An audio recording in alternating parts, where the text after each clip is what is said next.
द्वापर का अनसुलझा रहस्य। देवी राधा के 16,108 पति, मुख्य 8 पति जिनके साथ वो करती थी प्रेमालाप। हेलो फ्रेंड्स, आपने ये तो सुना है, खूब पढ़ा है, सुना है, टीवी सीरियल्स में देखा है। श्री कृष्ण की कई गोपिकाएं हैं जिनके साथ वो रास रचाते हैं, प्रेमालाप करते हैं, जो उनकी भुजाओं में प्रेम रस का पान करती हैं। और द्वारिका में भी 16,108 रानियां हैं। रुक्मिणी, सत्यभामा, मित्रविंदा, भद्रा, जामवंती, नग्नजीति, कालिंदी, लक्ष्मणा, ये 8 तो मुख्य हैं। इनके अतिरिक्त 16,100 भी हैं जो उनके द्वारा नरकासुर की कैद से मुक्त कराई गई थीं। पुराणों की कहानियों के अनुसार देवी राधा तो आह्लादिनी शक्ति हैं और रुक्मिणी लक्ष्मी, सत्यभामा भूदेवी और ऐसे ही अन्य पत्नियां भी शिव, पार्वती या लक्ष्मी का अंश या विस्तार हैं। गोलोक की सखियां या मंजरियां हैं जो लीला रूप में भगवान को आनंद प्रदान करने के लिए ही अवतरित हुई हैं। ये बहुत बड़ी संख्या, स्त्रियों की बहुत बड़ी संख्या है जो सब श्री कृष्ण से प्रेमालाप में लगी रहती है। न तो देवी रुक्मिणी को इससे आपत्ति है और न देवी राधा को, क्योंकि प्रेम का नाम ही है शेयरिंग, केयरिंग, मिल बांट कर रहना। सब मिलकर परमात्मा श्री कृष्ण के प्रेम का अद्भुत रसास्वादन करती हैं। हाँ, देवी राधा को जरूर श्री कृष्ण ने शीघ्र ही बरसाना में छोड़ दिया है अकेले, और सारा जीवन अपनी 16,108 लक्ष्मियों के साथ आनंदपूर्वक बिताया है। और इस तरह श्री कृष्ण प्रेम के देवता बने हैं और ये स्त्रियां प्रेम की देवियां। और हाँ, प्रेम में ईर्ष्या कैसी, जलन कैसी, सब मिलकर इसीलिए श्री कृष्ण को सुख प्रदान करने में लगी रहती हैं और इसके लिए ये अपने गोलोक धाम से उतर कर आई हैं। प्रियतम के प्रेम में ही अपना सुख है।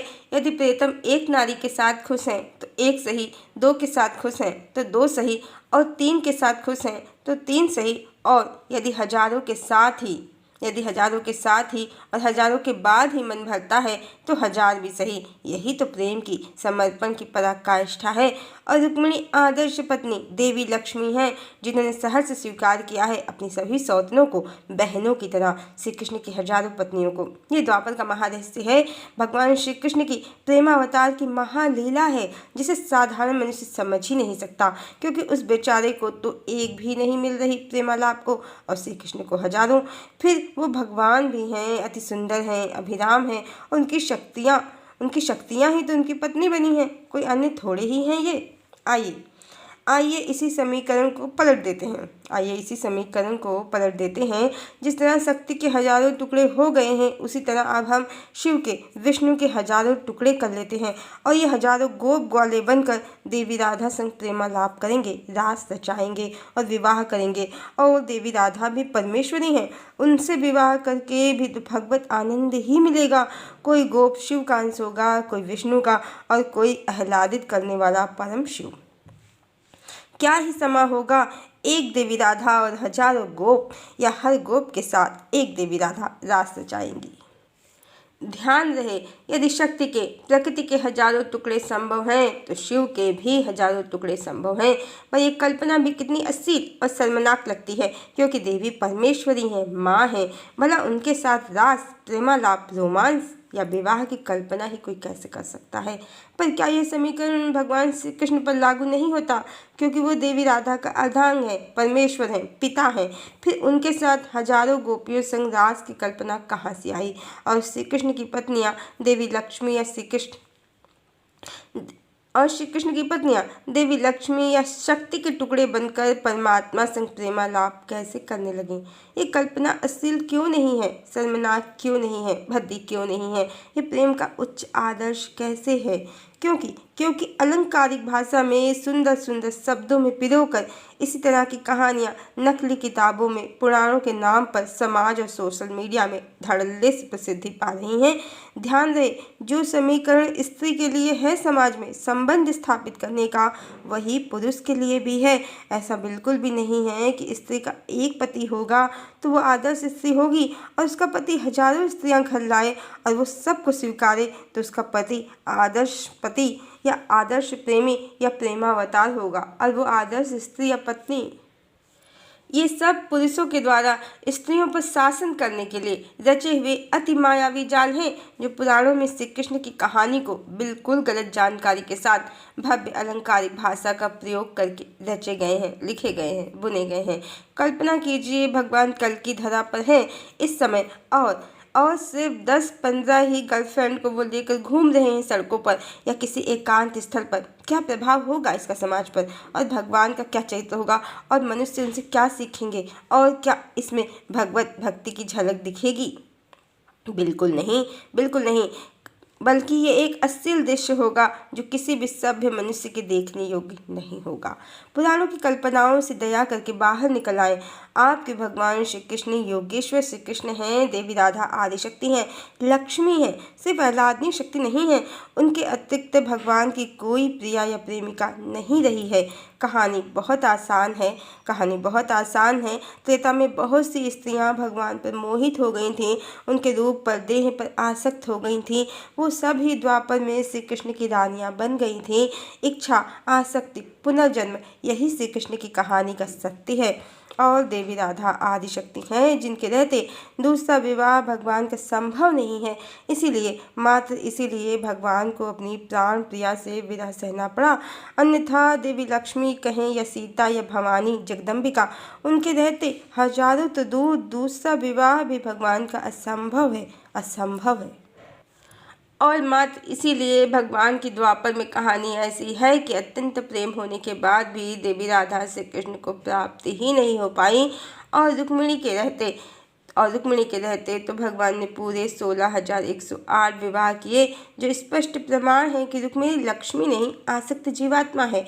और कालनेमी विद्वानों ने कलिका ट्राइब बनाने के लिए जो ग्रंथ लिखे, उसमें रुक्मिणी का सत्य छुपा दिया, उसके खडंत पत्र को प्रेम पत्र बताया और उसे देवी सीता की बिल्कुल विपरीत छवि बनाई। देवी सीता लज्जा की मूर्ति हैं। राजा जनक की पुष्प वाटिका में भगवान राम से अपना सत्य संबंध पहचान जाने के बाद भी वो भगवान से कुछ नहीं बोली और माँ गिरिजा से प्रार्थना की कि राम से उनका विवाह संभव करवा दे माँ। वो भी मन ही मन, उनके मन का विचार, उनके मन का भाव उनकी सखियाँ तक नहीं जान पाई। उन्होंने माँ से प्रार्थना की, मोर मनोरथ जानहु नीके, बसहु सदा उर्पुर सबहि के, कीन्हु प्रकट न कारण तेहि, अस कहि चरण गहे बह देहि। जबकि रुक्मिणी ने पत्र में श्री कृष्ण को लिखा कि आपके समान रूप, गुण, आयु, बल, वैभव कुल में कोई नहीं है, इसलिए लज्जा छोड़कर मेरा चित्त आप में प्रविष्ट हो गया है। मेरे विवाह की निर्धारित तिथि को आप मेरा हरण कर मुझसे राक्षस विधि से विवाह कर लीजिए। वास्तव में ये पत्र श्री कृष्ण को विदर्भ बुलाकर उनकी हत्या करने के लिए रुक्मी, शिशुपाल और रुक्मिणी तीनों का षड्यंत्र था, जिसे भगवान ने अपने बाहुबल से निष्फल किया। और रुक्मी को तो उसके षड्यंत्र करने के कारण सिर मोड़कर उसे अपमानित करके छोड़ दिया।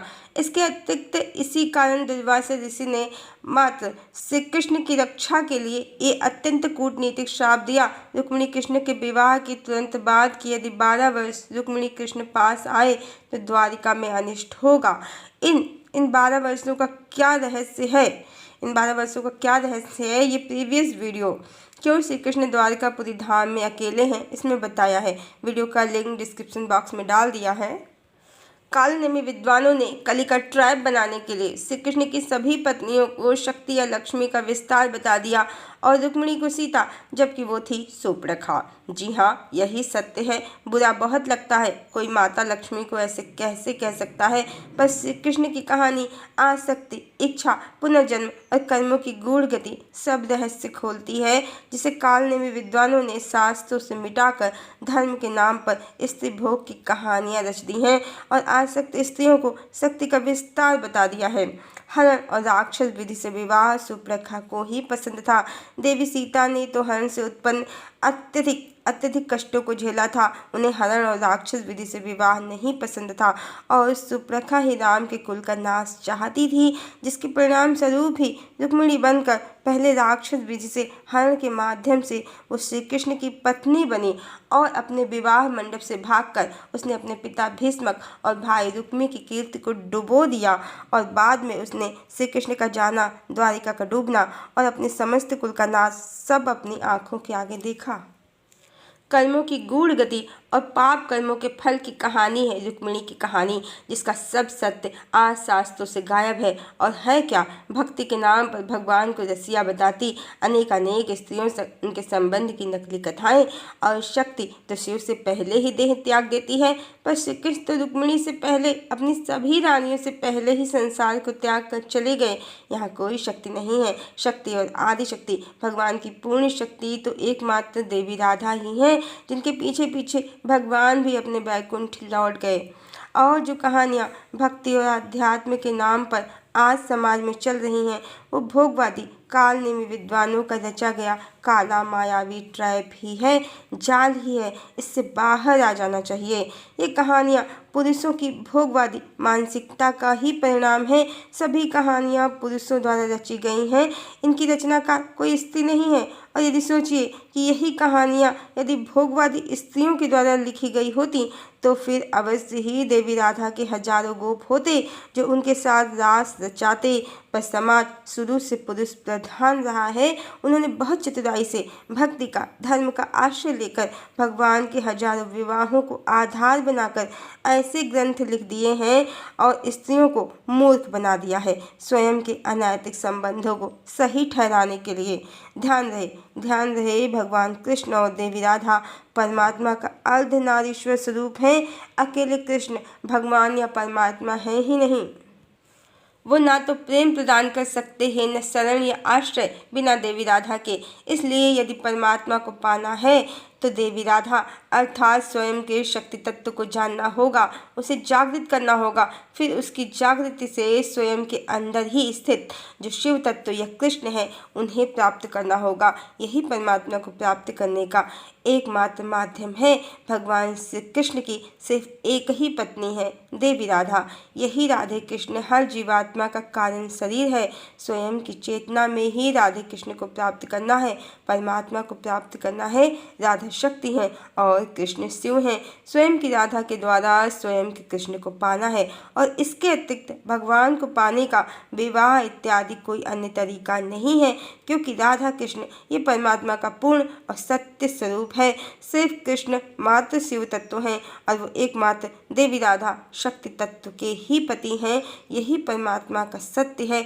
अकेले कृष्ण परमात्मा है ही नहीं, शक्ति से युक्त देवी राधा से युक्त कृष्ण परमात्मा है। जो देवी राधा से युक्त श्री कृष्ण है, वही ओंकार स्वरूप सच्चिदानंद परम ब्रह्म पुरुषोत्तम परमात्मा है और वो निराकार निर्विकार हैं। वो भक्ति और समर्पण के माध्यम से चेतना में ही प्राप्त होते हैं। फिर उन्हें चाहे कोई पिता बनाए या पति, भाई या बहन, माता या पुत्री, इसमें कोई पाप नहीं है। पर अकेले, जब वो अकेले हैं तो देवी राधा मात्र श्री कृष्ण की पत्नी हैं और अकेले श्री कृष्ण देवी राधा के पति हैं, किसी और की नहीं। और परमात्मा का यही सत्य स्वरूप है जो भक्ति और समर्पण से स्वयं की चेतना में ही प्राप्त हो जाता है, जिसे बहुत से संतों ने पहले ही प्राप्त किया है, जैसे मीरा, सूर, कबीर, तुलसी, गुरु नानक, संत रविदास, संत कृष्णदास, संत हरिदास इत्यादि इत्यादि। इस तरह श्री कृष्ण एकमात्र देवी राधा के पति योगेश्वर हैं। उनके विषय में धर्म के नाम पर स्त्रियों की प्रेम कहानियां सुनाना परमात्मा और धर्म दोनों के साथ भोगियों, कामियों द्वारा किया गया जघन्य अपराध है, जिसका जितना भी दंड निश्चित किया जाए कम ही है।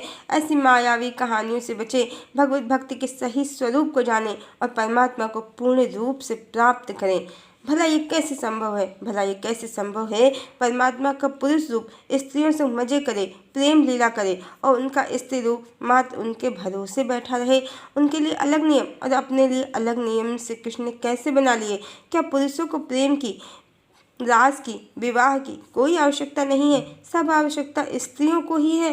राम, रावण और सीता भी तो मजे से साथ रह सकते थे, प्रेम का विस्तार कर सकते थे, पर राम ने संकीर्णता का प्रदर्शन कर रावण का कुल सहित नाश कर दिया।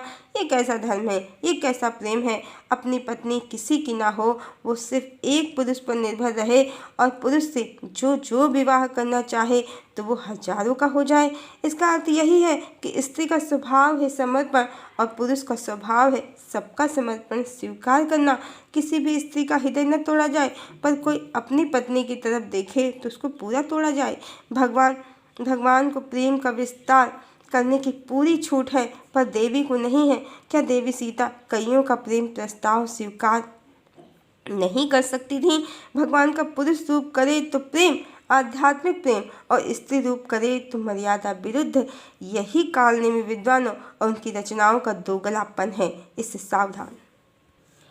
और यही कालनेमी विद्वानों का वेद व्यास जी के नाम पर रचा हुआ ऐसा सुंदर सुंदर अलंकारिक भाषा और उपमाओं से युक्त काला ज्ञान पुराण है, जिसने भगवान की छवि को पूरा मटियामेट कर रखा है। ओंकार से परमात्मा का सत्य समाज से छुपा रखा है, क्योंकि लोगों को आध्यात्म में रुचि ही नहीं है। वेद और उपनिषद छोड़कर, श्रीमद् भगवद गीता और श्री रामचरितमानस छोड़कर ज़्यादातर मनुष्य यूट्यूब पर चल रही पुराण कथाओं से और टीवी सीरियल से ही ज्ञान लेते हैं। और भगवान कल्कि की जो प्रेम कहानी है वो इन सीरियल्स और कहानियों से बिल्कुल विपरीत है। वो एक उत्तम आचरण वाले, सिंह के समान तेजस्वी और हंस के समान मोहक व्यक्तित्व के स्वामी हैं। उनकी एक ही प्रिया हैं, जो त्रेता में सीता है और द्वापर में राधा है, और इस युग में लोग उन्हें वैष्णवी बुला रहे हैं। ओरिजिनल नाम तो कुछ और ही होगा देवी का। भगवान ने इस जन्म में कहानी अनुसार देवी के प्रति समर्पण दिखाया है। देवी उन्हें प्राप्त नहीं हुई हैं और उन्होंने कोई विवाह भी नहीं किया है। ऐसे तो अटल बिहारी वाजपेयी ने भी नहीं किया था। मोदी करके भी सन्यासी ही हैं। रतन टाटा को उनका प्रेम नहीं मिला, इसलिए वो अविवाहित रह गए। इस युग में ये बहुतों की कहानी है, इसमें क्या बड़ी बात है? बहुत से युवकों ने प्रेम ना मिलने पर अविवाहित जीवन स्वीकार किया है, इसमें क्या बड़ी बात है? पहली तो समर्पण, और दूसरी जो भगवान ने किया है समर्पण का प्रदर्शन, तो मात्र इसीलिए क्योंकि उन्होंने समर्पण किया तो हर युग में पर नकली झूठी कहानियों ने उनके सत्य को, प्रेम को कलंकित कर दिया। उसे ही सत्य करने को और ये भी बताने को कि उनकी एक ही पत्नी है, आदिशक्ति जगदम्बिका लक्ष्मी। वही सीता हैं, वही राधा हैं, और वो हैं लक्ष्मी नारायण, सिया के राम, राधा की श्याम। और जो लोग किताबें डिकोड करते हैं, इस डायमेंशन उस डायमेंशन, इसका उसका अंश निकाल के किन प्रकार भगवान की कई पत्नियां सिद्ध करने का प्रयास करते हैं, तो उन्हें आवश्यकता है स्वयं की चेतना को डिकोड करने की। किताबों में ज्ञान नहीं है, कलिकाल है ये, हर क्षेत्र में भ्रष्टाचार है। फिर धर्म के नाम पर चल रही किताबों में भ्रष्टाचार क्यों नहीं होगा? स्वयं की सोल कहें या चेतना को डिकोड करें, वह स्वयं परमात्मा का पूर्ण प्रतिबिंब है। उसमें सब ज्ञान संचित है, वो भी प्योर फॉर्म में। वहीं से ऋषि विश्वामित्र ने गायत्री मंत्र की रचना की है, और मार्कंडेय ऋषि ने महामृत्युंजय मंत्र की रचना की है, और ऋषियों ने मूल मंत्र, शांति मंत्र, पूर्णमदः पूर्णमिदं और अनेकों मंत्रों की रचना की है।